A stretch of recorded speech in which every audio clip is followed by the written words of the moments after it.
Oh, shout out. Before we start the pod, it's my best friend's birthday. Happy birthday, Nikki. Big 2-3. And we're reuniting with the girls this weekend. As in the teammates. Pretty lit. Okay. So, welcome back to this episode. I should say the show of Get on the Line. If you're new here, welcome. If you're not new here, thanks for coming back. I felt that it was necessary in a way to kind of talk about my mental health experience while playing a sport in college, just because it is September. It's Suicide Prevention Month. And I've talked about it briefly on here like a while ago, but I don't think I've fully ever went into detail. And I feel that it's always good to be open and honest about certain things that you go through like that, so that if there is someone who is suffering in silence, they feel that there is light at the end of the tunnel and that there is someone that they can speak to about it. Obviously, everyone's experience is different, but I'm going to share what I experienced while I was playing lacrosse in college, just because it's good to talk about and good to get out in the air. Also, you're going to see me throughout this episode fiddling with this mic stand. It kind of keeps moving on its own. It's driving me insane, but that's fine. All right, so I guess this really goes back to high school in a way. Yeah. So those of you who know me personally know my mom is a public speaker for a living about the impact of social media on kids' mental health and how to keep them safe online. And when I see kids, I mean like middle schoolers / like elementary schoolers, and how to help parents educate their kids. So my mom is a very mindful, open person in terms of mental health and being aware of seeing the signs and all of that. So when I was in high school, I was like a 3-sport athlete, was on varsity lacrosse since my freshman year, doing well in school. And in my mind, I was like going. But I didn't realize that I was busying myself, as she would say. And she was trying to get me to go to therapy for the longest time, because she's like, you're busying yourself so that you don't, like, you need a second to stop. And I'm like, what do you mean? Like, why is me being productive and doing well and all the things that I'm doing a problem for you? Because obviously that's called deflecting. Yeah, I was like, well, me go to therapy? What do you mean? That's crazy. I don't need therapy. You need therapy. Because in my mind, it was like, you went to therapy if there was something like, quote unquote, wrong with you.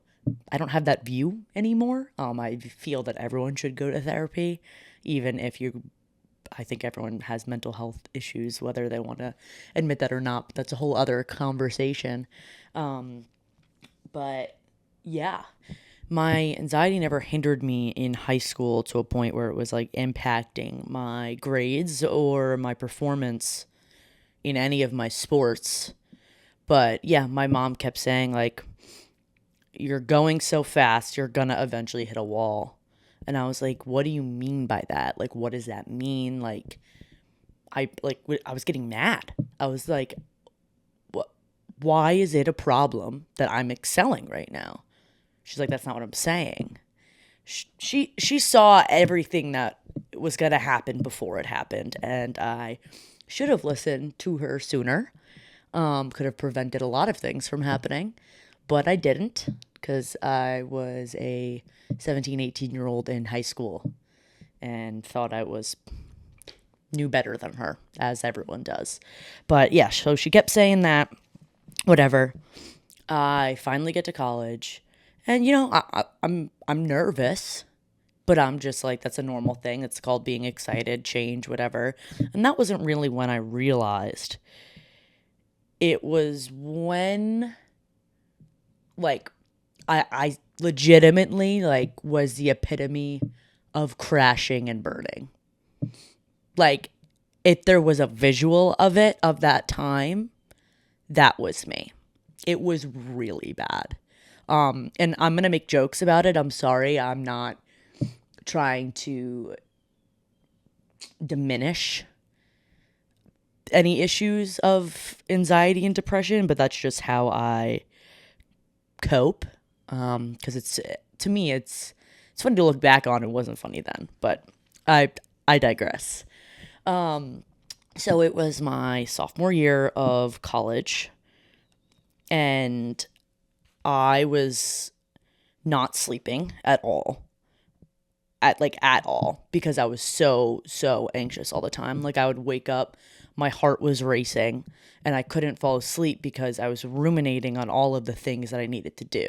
So I was probably running on, like, collectively, like, 3 hours of sleep a day, maybe, if that. Yeah.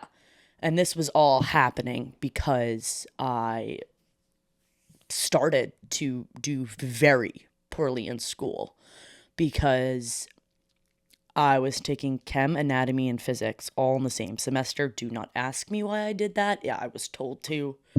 Whatever. That's besides the point. I don't know. I feel like that meme where it's like, and who set that system up? You. Anyway. But I don't fail tests, let alone classes. Like, I was like, oh my gosh. I was like, I'm going to be academically ineligible for lacrosse if this continues. And I started to freak out. And it wasn't like I wasn't studying or I wasn't trying.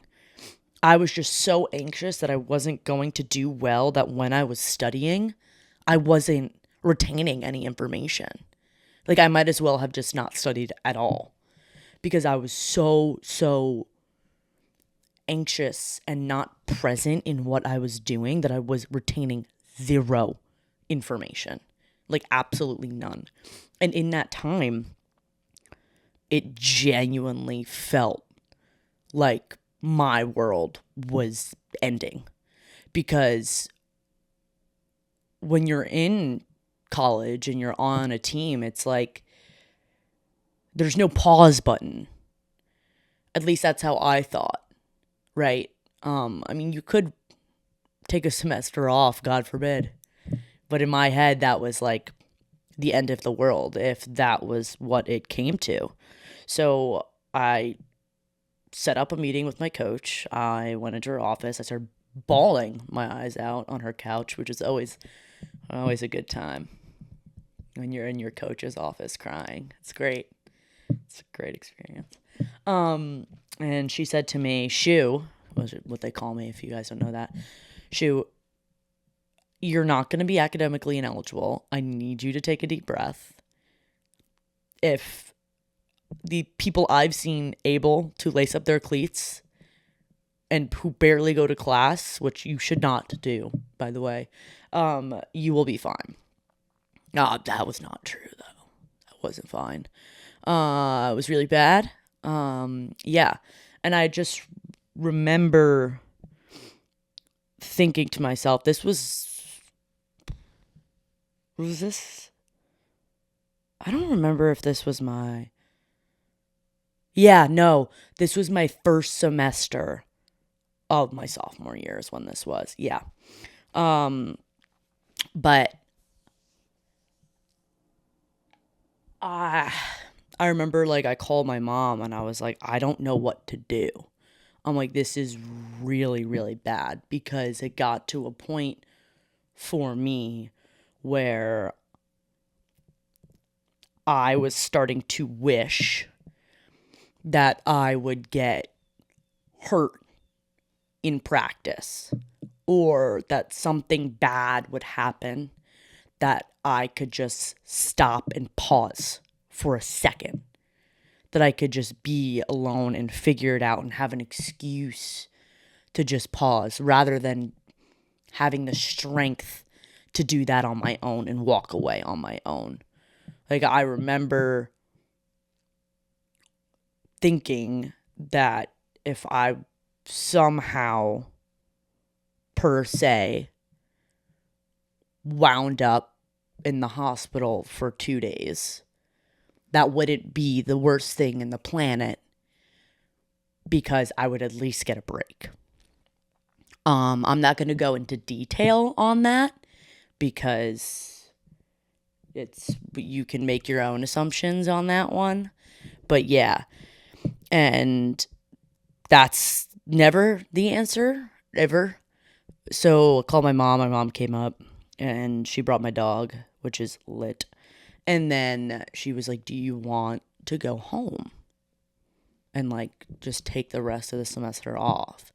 And when she said that, I was freaking out. I was like, no, no, no, no, no. That's not the answer. I need to work through this, blah, blah, blah.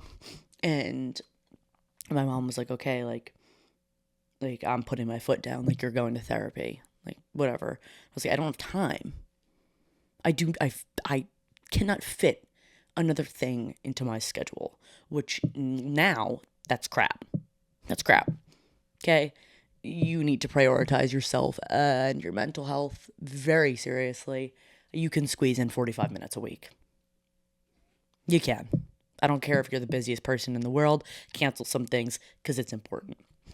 But I wasn't doing that at that moment. So my mom says, okay, you're going to go on anxiety meds. And once the semester is over, you are going to therapy, because her rule is you can't be on meds without also going to therapy. You can go to therapy and not be on meds, but you can't go on meds and not go to therapy, because that's not doing work. That's just a temporary fix, hoping that it fixes your problems, and it doesn't. Anyway, so I did that. I somehow maintained academically eligible. I don't know how.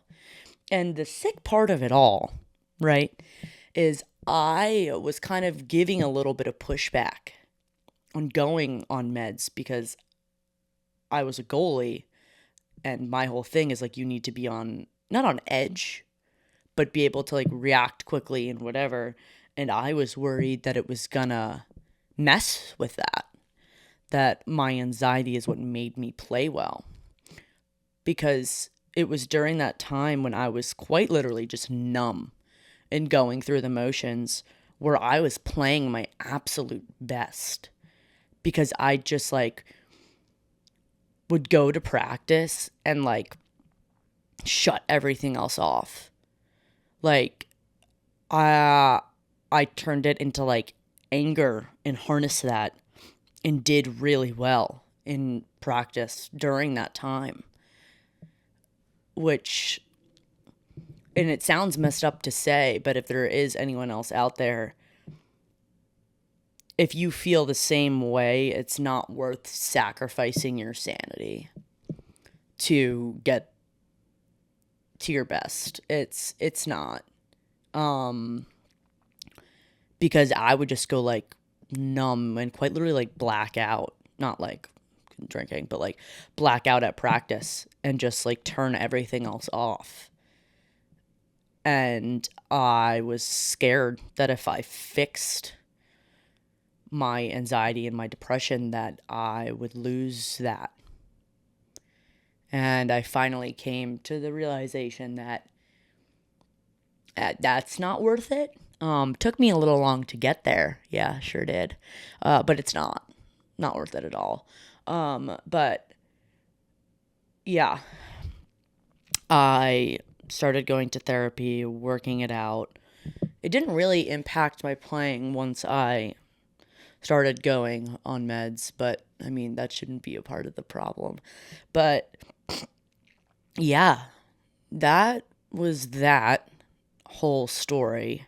If you talk to any of my friends during that time period, like, I was not well. I was like a shell of a person during that time. I was not okay. But I did a lot of work on myself to get out of that place.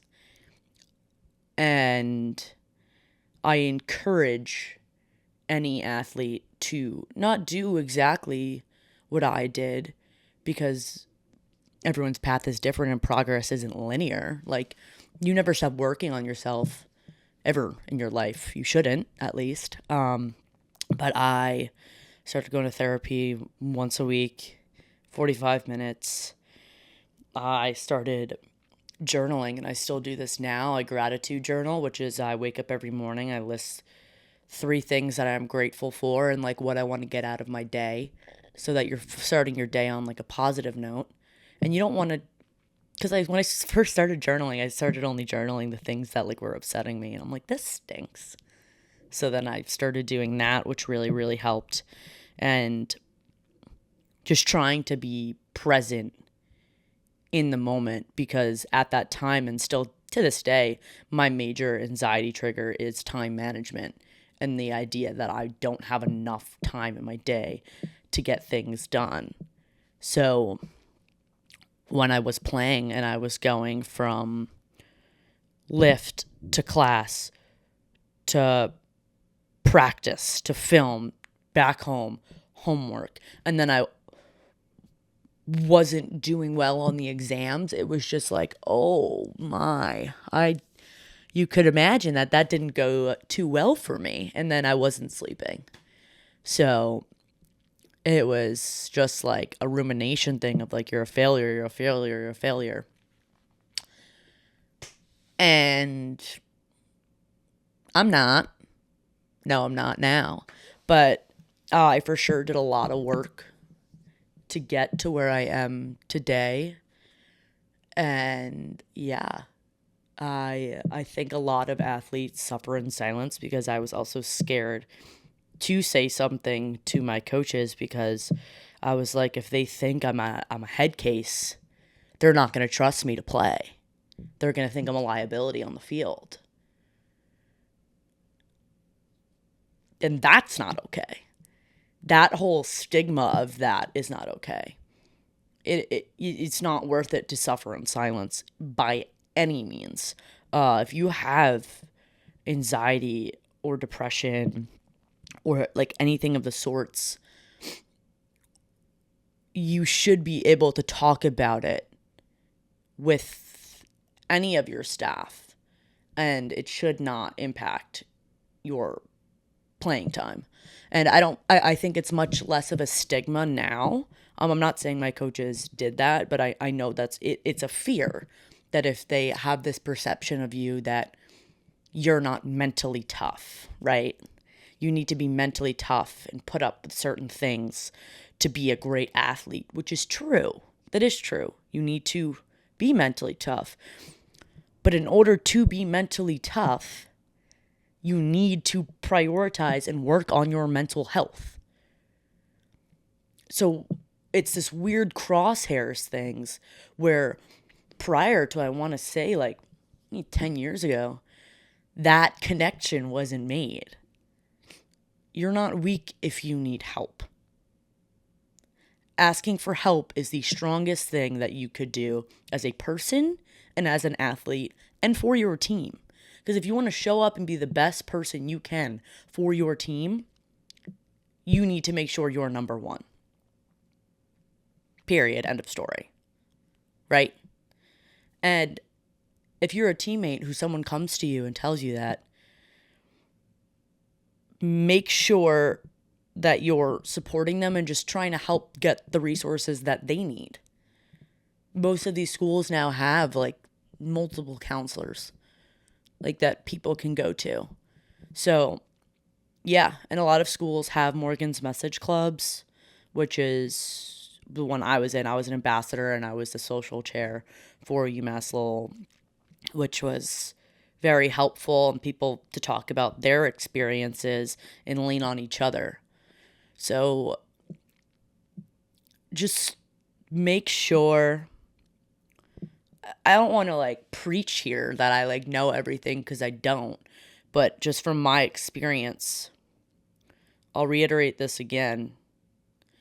The strongest thing that you can do is ask for help. It is one of the hardest things I've ever had to do.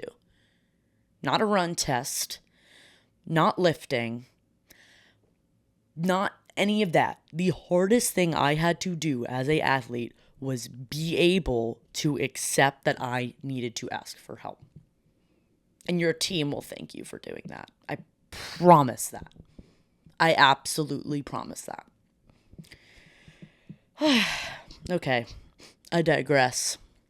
Yeah, I mean, that was basically the entire story. I mean, still go to therapy to this day, still journal to this day, still have anxiety to this day. It's a great fun time. As I always say, no shame in the med game. I'm on anxiety meds. Where's my Zoloft gang at? But yeah, thank you all for listening. If you want to be a guest or know someone you think would be a good guest, please shoot me an email or DM me, whatever you would like. And I hope you all have a great week. And thank you for listening to my little rant. And once again, mental health is important. Take care of yourself. Take care of your friends. Check on your loved ones. Love you all. Bye.